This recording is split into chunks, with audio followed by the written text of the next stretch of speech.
मोदी की मंत्रियों को सलाह, बजट का हो पूरा इस्तेमाल, टीम की तरह करे काम, जरूरतमंदों तक पहुंची योजनाएं।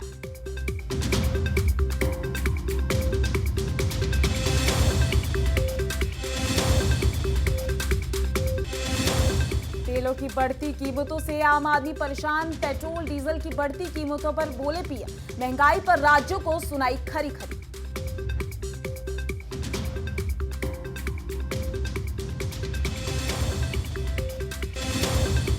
कोरोना पर पीएम मोदी की मुख्यमंत्रियों के साथ बैठक, सीएम योगी भी हुए शामिल। कोरोना के बढ़ते मामलों पर हुई चर्चा, सीएम योगी ने कहा कोरोना को लेकर हालात नियंत्रण में।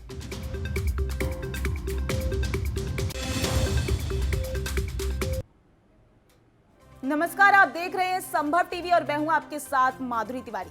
प्रधानमंत्री नरेंद्र मोदी ने अपने मंत्रियों में टीम भावना बढ़ाने पर जोर दिया है। उन्होंने सभी मंत्रियों को निर्देश दिए हैं कि वे एक टीम की भावना से काम करें। इसके साथ ही एक दूसरे के मंत्रालय की जानकारी रखें।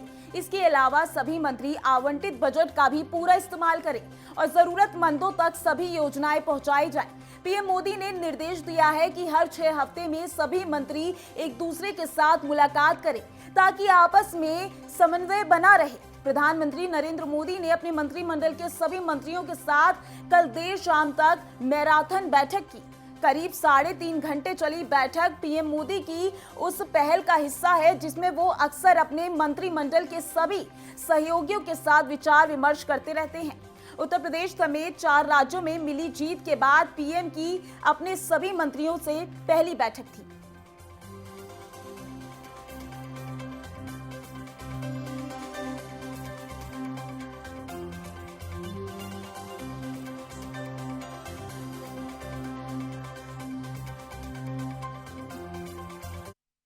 देश में पेट्रोल डीजल की बढ़ती कीमतों को लेकर पीएम मोदी का बयान सामने आया है।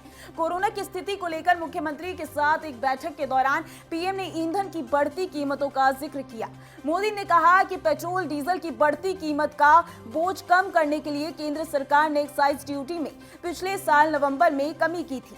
राज्यों से भी आग्रह किया था कि वो अपने यहाँ टैक्स कम करें। कुछ राज्यों ने तो अपने यहाँ टैक्स कम कर दिया, लेकिन कुछ राज्यों ने अपने लोगों को इसका लाभ नहीं दिया।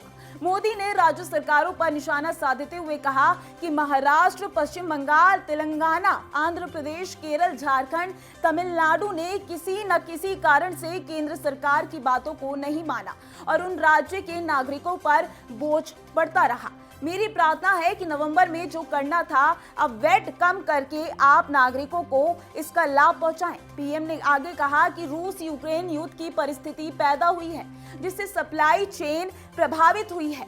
ऐसे माहौल में दिनों दिन चुनौतियां बढ़ती जा रही हैं। ये वैश्विक संकट अनेक चुनौतियां लेकर आ रहा है।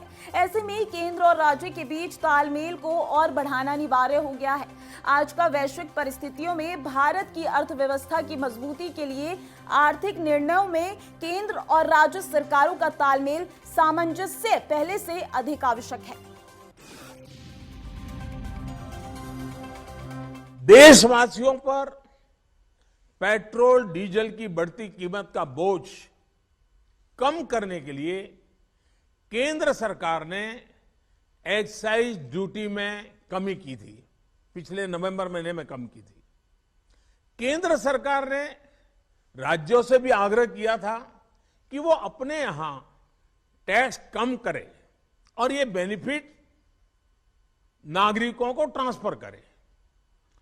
इसके बाद कुछ राज्यों ने तो भारत सरकार की इस भावना के अनुरूप यहां टैक्स कम कर दिया, लेकिन कुछ राज्यों द्वारा अपने राज्य के लोगों को इसका कोई लाभ नहीं दिया गया।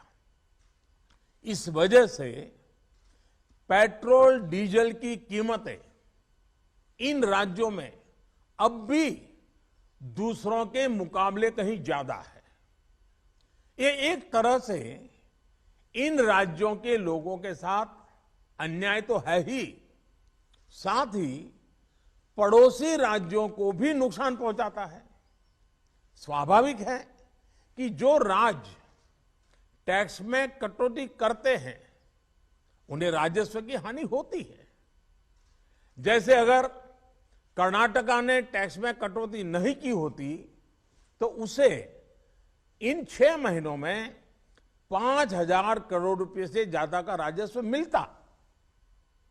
गुजरात ने भी टैक्स कम नहीं किया होता तो उसे भी 3,500-4 हजार करोड़ रुपए से ज्यादा का राजस्व और मिलता। लेकिन ऐसे कुछ राज्यों ने अपने नागरिकों की भलाई के लिए, अपने नागरिकों को तकलीफ न हो इसलिए अपने वेट में, टैक्स में कमी की। मुख्यमंत्रियों के साथ बैठक के दौरान प्रधानमंत्री नरेंद्र मोदी के राज्यों से तेल पर वैट घटाने की अपील के बाद कांग्रेस प्रवक्ता पवन खेड़ा का बयान सामने आया है। उन्होंने कहा, पेट्रोल डीजल पर केंद्रीय एक्साइज ड्यूटी से केंद्र ने 26 लाख करोड़ रुपए कमाए हैं। इस बात का जिक्र पीएम ने क्यों नहीं किया? पवन खेड़ा ने कहा कि आपने राज्यों को समय पर जीएसटी का हिस्सा नहीं दिया और फिर अब आप राज्यों से वैट को कम करने के लिए कह रहे हैं। पहले उन्हें केंद्रीय एक्साइज ड्यूटी कम करनी चाहिए, इसके बाद राज्यों से वैट कम करने के लिए कहना चाहिए।